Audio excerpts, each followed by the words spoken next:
నీకు ఈశ్వరుడు ఎప్పుడు ఏమిచ్చాడో దానికి తృప్తి పడు. ఆ తృప్తికి కారణం ఉండక్కర్లేదు. కొంతమంది కూర్చోలేని వాళ్ళు ఉన్నారు, కూర్చుంటున్నావు. నడవలేని వాళ్ళు ఉన్నారు, నడుస్తున్నావు. చూడలేని వాళ్ళు ఉన్నారు, చూస్తున్నావు. వినలేని వాళ్ళు ఉన్నారు, వింటున్నావు. ఈశ్వరుడు నీకు ఇచ్చిన దానికి ప్రతి క్షణం తృప్తితో ఓలలాడిపోవాలి. ఎన్ని మాటలు కృతజ్ఞత చెప్తావు.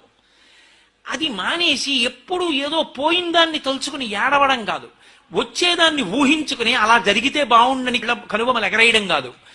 ఇప్పుడు ఇక్కడ నీకు ఈశ్వరుడు వర్తమానంలో ఏమిచ్చాడో దానితో తృప్తిగా ఉండడం అలవాటైతే వాణ్ణి మించిన భాగ్యవంతుడు లేడు.